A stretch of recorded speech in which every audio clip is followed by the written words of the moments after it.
Hello, শুভ সন্ধ্যা সবাইকে। এটা 15ই আগস্টের বিকেলবেলায় আমি শ্বশুরবাড়ি গেছিলাম হালিশহর। ওখান থেকে আমি স্টেশন যাচ্ছি, যাব কল্যাণী। আমাদের স্কুল লাইফের বান্ধবীদের সাথে বহু বছর পর দেখা হচ্ছে, যেটাকে এক কথায় বলে রিইউনিয়ন। তো সেটাই হবে। দেখো আমি স্টেশনে চলে এসেছি। আমি এখন ট্রেনটা ধরবো। আমি জাস্ট স্টেশনে ঢুকছিলাম আর ট্রেন অ্যানাউন্স হচ্ছিলো, তো কিছুক্ষণ একটু নিজের সাথে এরকম দুষ্টুমি করে নিচ্ছিলাম যে কতটা সুন্দর লাগছে। যতই হোক আমি সুন্দর দেখতে না। এনিওয়েজ, দেখো বলতে বলতে আমি এই জায়গাটা কে কে চিনতে পারো বলো তো, এটা কোন জায়গাটা ঠিক? কি সুন্দর লাগে না? চারিদিকে সবুজে সবুজে ভরা, শিল্প আর শিল্প। এই যে আমরা চলে আসলাম এই জায়গাটায়। মোটামুটি এই জায়গাটা দেখলে সবাই চিনবে এটা কোথায়। তা আমরা সবাই মিলে একসাথে ঢুকছিলাম। আমি ভুলে গেছিলাম প্রথমে ভিডিও করতে, তো ব্যাক করে এসে আবার ভিডিও করে গেছি। এখানে একটা জিনিস, এই দেখো কি সুন্দর ঝর্ণাটা, মানে কি বলবো। তার মধ্যে কালকে ইন্ডিপেন্ডেন্স ডে উপলক্ষে মানে ন্যাশনাল ফ্ল্যাগের 3টে কালারেরই সব কিছু হচ্ছিলো। খুব সুন্দর লাগে। আমি এর আগেও এখানে গেছিলাম। খুব সুন্দর মানে জায়গাটা।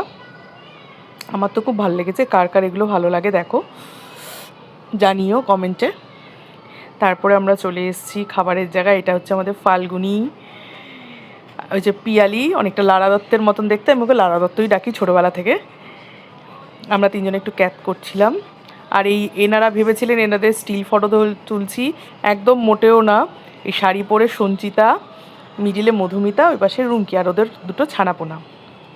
এই যে লেকচার দিচ্ছে, খুব লেকচার দেবে সবার মধ্যে গিয়ে, আর খুব জ্ঞানদাতা, দাত্রী।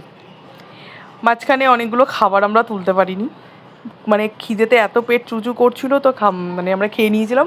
খাওয়ার পর মনে পড়েছে আমাদের ভিডিও হয়নি, স্টিল ফটো হয়নি, তো ডিরেক্ট আমরা এগুলোতে চলে এসেছি। খুব সুন্দর খাবার, কিন্তু দামটা বড্ড বেশি। মানে খাবার আন্দাজে, কোয়ান্টিটি আন্দাজে দামটা বড্ড বেশি। যাই হোক, আমরা খুব সুন্দর আনন্দ করেছি, খুব ভালো লেগেছে আমাদের। তারপরে এই দুই ম্যাডাম একটু ফটো তুলছিলেন বেঁকিয়ে বিকিয়ে। তারপর ডিরেক্ট আমরা সিঙ্গাপুরে চলে এসেছি। দেখো সিঙ্গাপুরে আমরা ওই লোগোটা নিয়ে ছবিটা তুলেছি। লোগো না ঠিক, যাই হোক ভুল বললাম একটু, স্ট্যাচুটা নিয়ে। এই যে দেখো সিঙ্গাপুর ভাইবস।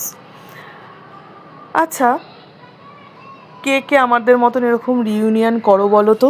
বহু বছর পর দেখা হয় সবার সাথে, একটা টাইম স্পেন্ড করা খুব ভালোই লাগে। কিন্তু বলো, দিনের মানে বছরে যদি একবারও সবার সাথে দেখা হয়, স্কুল লাইফে, কলেজ লাইফে, যারা চাকরি করো তাদেরও, মানে সবার একটা গ্রুপ থাকে ইন্ডিভিজুয়ালি। তো যাই হোক, এখানে আমরা সবাই মিলে একটু হাই হ্যালো করছিলাম। ওদিকে তাদের ছানাপোনারা ছিল। এখানে সবারই ছানাপোনা আছে। আমি বিয়ে করেছি, আমারও ছানাপোনা হয়ে যাবে, তখন আমারটাকেও নিয়ে চলে যাব। তো সবাই বাই বাই করে বেরিয়ে পড়লাম বাড়ির উদ্দেশ্যে, সবার মতন। আমি ট্রেন ধরে চলে আসলাম সোদপুর। সেখান থেকে আমার বর আমাকে পিক করে নিল বাড়ির উদ্দেশ্যে। দেখো বর আমাকে নিয়ে যাচ্ছে। Tata, good night.